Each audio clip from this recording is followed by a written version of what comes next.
सास का घूंघट पार्ट 4। अब तक हमने देखा कि देविका के ससुराल के आदमी औरतों को घर के अंदर नहीं आने दे रहे हैं। देविका उन्हें पुलिस में जाने की धमकी देती है, जिससे पूरे गांव में अफरा तफरी मच जाती है। तभी गांव का एक आदमी सरपंच को बुलाकर ले आता है। सरपंच उनके घर के बाहर का नजारा देखकर कहते हैं, जोगिंदर जी, ये आपके घर की औरतों ने कैसा हंगामा मचा रखा है। आपका घर तो संस्कारों की मिसाल था, लेकिन ये मैं क्या देख रहा हूँ, आपके घर की किसी औरत ने घूंघट नहीं कर रखा। सरपंच जी, हमारे घर की औरतों को इस देविका ने बहकाया है। हमने पहले ही इन सबको चेतावनी दी थी कि अगर ये घर से बाहर गई तो हम इन्हें घर में नहीं आने देंगे। अब ये देविका हमें धमकी दे रही है कि पुलिस को बुलाएगी। क्या पुलिस? इस गांव का बरसों पुराना इतिहास रहा है। इस गांव में कभी पुलिस नहीं आई। गांव के सभी फैसले हमने मिलजुल कर किए हैं। जोगिंदर, तुम्हारे घर का फैसला पंचायत करेगी। सरपंच जी, आपने ठीक कहा। पंचायत दोनों तरफ की बातें सुने और जो भी फैसला पंचायत करेगी वो हमें मंजूर होगा। तो ठीक है, आज दोपहर को सभी गांव की चौपाल पर इकट्ठा होंगे और वहीं तुम्हारे घर का फैसला होगा। सरपंच वहां से चला जाता है। घर के आदमी घर के अंदर जाकर दरवाजा बंद कर लेते हैं और घर की औरतें वहीं घर के बाहर पेड़ के नीचे बैठ जाती हैं। तभी विमला कहती है, देविका बहू, तुम्हें भूख लगी होगी ना? नहीं माँ जी, मुझे भूख नहीं लगी, मैं ठीक हूँ। बहू, तेरा बच्चा छोटा है अभी, तुझे भूखा नहीं रहना चाहिए। वीना, सुजाता, जाओ पास में जो पंडित जी का बाग है ना, वहाँ से कुछ फल तोड़ लाओ। वीना और सुजाता पास के बगीचे से खूब सारे फल तोड़ कर ले आती हैं। सभी औरतें फल खाती हैं। तभी देविका कहती है, आप सब घर से बाहर निकली, घूंघट उतार दिया तो इन मर्दों की इज्जत चलेगी, लेकिन हम सब घर के बाहर भूखे प्यासे बैठे हैं। इस बात पर इन अहंकारी मर्दों को शर्म क्यों नहीं आ रही? हाँ देविका, तुम ठीक करियो। अगर हम मर भी जाए ना, तब भी इन मर्दों के लिए इनके बनाए गए नियम कानून ही अहम रहेंगे, हम नहीं। सुजाता भाभी, मुझे तो सबसे ज्यादा सचिन पर गुस्सा आ रहा है। उसने मुझसे लव मैरिज की थी, क्या क्या वादे किए थे कि मेरा साथ कभी नहीं छोड़ेगा, और आज उसने मेरा साथ छोड़ दिया। अपने बच्चे को एक बार भी नहीं देखा उसने। देविका, वो शुरू से ही ना डरपोक रहा है, लेकिन इन सारी बातों को छोड़ो। मुझे तो इस बात की चिंता हो रही है कि पंचायत में न जाने क्या फैसला होगा। पता नहीं वो इंसाफ करेंगे भी या नहीं। वीना दीदी, आपको अभी भी पंचायत से इंसाफ मिलने की उम्मीद है? अगर इस गांव की पंचायत में सच में इंसाफ करने की भावना होती तो सरपंच जी अभी हमें घर के अंदर जाने देते। देखा नहीं कितना जहर उगल कर गए हैं हमारे खिलाफ। तो बहू, अब हम क्या करेंगे? पंचायत तो हमारे खिलाफ ही फैसला सुनाएगी। पहले तो हम अपनी सारी बातें रखेंगे। अगर ये लोग नहीं माने तो आपको वही करना होगा जो मैं कहूँगी। लेकिन एक बात आप याद रखना, किसी भी सूरत में हम झुकेंगे नहीं, क्योंकि हम सही हैं। आप सभी को पंचायत में बुलाया है। उस गांव वाले की बात सुनकर सभी औरतें पंचायत में पहुंचती हैं। वो देखती हैं कि उस पंचायत में सारा गांव इकट्ठा हो गया है। बहुत सारी औरतें लंबे लंबे घूंघट करके वहां आई हुई हैं।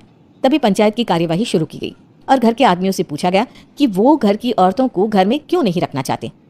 हमारे घर की औरतें ना तो घूंघट उतारती है और ना ही किसी डॉक्टर से इलाज करवाती है, और हमारे मना करने के बाद भी इन सब ने घर से बाहर कदम रखा, हमसे ऊंची आवाज में बात की। हमने इन सबको चेतावनी भी दी, लेकिन इन्होंने हमारी बात नहीं सुनी। अब ये सभी औरतें हमारे घर में नहीं रह सकती। अब औरतें अपना पक्ष रखें। ये कानून की किस किताब में लिखा है कि औरतों को घूंघट करना चाहिए? और अगर मेरे ससुराल की औरतें मुझे डॉक्टर के पास ना लेकर जाती तो ना मेरा बच्चा जिंदा बचता और ना ही मैं। लेकिन दाई अम्मा से हम इलाज करवा रहे थे ना। दाई अम्मा को कुछ समझ में नहीं आ रहा था। देविका का इलाज दाई अम्मा के बस की बात नहीं थी। काफी देर तक दोनों पक्षों में बहस चलती रही। दोनों एक दूसरे पर आरोप प्रत्यारोप लगाते रहे, लेकिन दोनों पक्षों की बात सुनने के बाद पंचायत ने जो फैसला लिया उसके लिए तो देविका पहले से ही तैयार थी।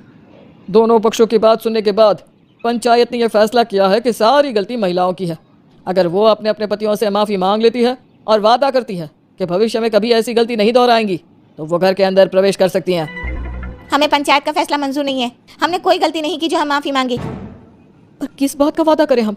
हमने देविका की जान बचाई है, तो आप हमसे भविष्य में किसी की जान न बचाने का वादा ले रहे हैं क्या? अगर तुम्हें पंचायत का फैसला मंजूर नहीं है तो तुम सबको घर में नहीं, पुरानी हवेली में रहना होगा, जो अब खंडहर बन चुकी है।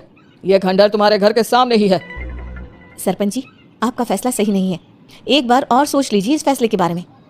ओ शहर की छोरी, 4 किताबें क्या पढ़ ली, हमें सही गलत का पाठ पढ़ाएगी? तुझे पता नहीं कि पंचायत का फैसला यहाँ सदियों से चलता आया है और लोग उसी को मानते आए हैं। अच्छी तरह जानती हूँ सरपंच जी। अगर मैं चाहूँ तो आपके इस फैसले को कोर्ट की चौखट तक ले जा सकती हूँ। पुलिस को बुलाकर अभी घर के अंदर जा सकती हूँ। पंचायत और घर के आदमियों की शिकायत पुलिस में कर सकती हूँ और अपने बच्चे को उसका हक दिलवा सकती हूँ। लेकिन नहीं, मैं ऐसा नहीं करूँगी। मैं उसी खंडहर में रहूँगी और इस गाँव के आदमियों को दिखा दूंगी कि औरत खंडहर को भी महल बना सकती है, और वो भी बिना किसी आदमी की मदद के। माँ जी, ये खंडहर तो काफ़ी पुराना है। भाभी, खंडहर पुराने ही होते हैं। मुझे तो डरावना भी लग रहा है। मैं डर की वजह से कभी इस खंडहर के आसपास भी नहीं आई, लेकिन मुझे क्या पता था कि एक दिन इसी में रहना पड़ेगा। ये तो टूटा फूटा भी बड़ा है। माँ जी एक काम करते हैं, ये खंडर तो काफ़ी बड़ा है, इसलिए एक हिस्से की साफ सफाई करके उसे ही रहने लायक बना देते हैं। बाद में धीरे धीरे पूरा खंडर ठीक कर लेंगे। हाँ बहू, तुम ठीक कह रही हो। विमला भाभी और मैं इस खंडर के टूटे हुए हिस्सों पर मिट्टी और ईंटें लगा देते हैं। सुजाता और वीना, तुम साफ सफाई कर लो। सभी औरतें मिलकर खंडर के एक हिस्से को सुधारना शुरू कर देती है और काफ़ी देर तक मेहनत करने के बाद वो उस हिस्से को काफ़ी हद तक अच्छा कर लेती हैं। और इसी तरह रात हो जाती है। सभी औरतें बैठकर बात करती है। माँ, हमने इस खंडर को घर तो बना दिया है, लेकिन ये घर चलेगा कैसे? हाँ माँ जी, मैं भी यही सोच रही हूँ। और हम सब तो बड़े हैं, गर्मी सर्दी भूख कुछ भी आसानी से बर्दाश्त कर सकते हैं, लेकिन देविका का बेटा बहुत छोटा है, उसे तो हमें अच्छी तरह से पालना होगा ना। मैं भी यही सोच रही हूँ कि आगे हमें क्या करना चाहिए।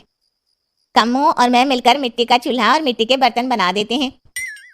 कुछ दिन के लिए खाने का इंतजाम भी हो जाएगा, क्योंकि यहाँ पर खेत और बाग बगीचे आसपास ही है, कहीं से कुछ भी ले सकते हैं।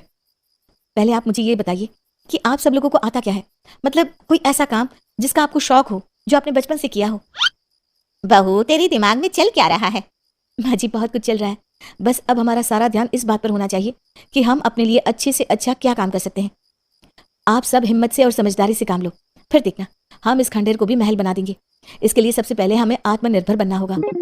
अब देविका के सामने सबसे बड़ी चुनौती थी कि वो किस तरह से ससुराल की औरतों को आत्मनिर्भर बनाए और किस तरह से अपना घर चलाए। हमारे प्यारे दर्शकों, अब आप बताइए, देविका और घर की सभी औरतों ने अपने पतियों से माफी ना मांगकर सही किया या गलत?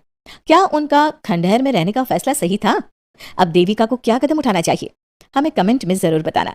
हमारी कहानी को लाइक, शेयर और चैनल को सब्सक्राइब करना मत भूलना।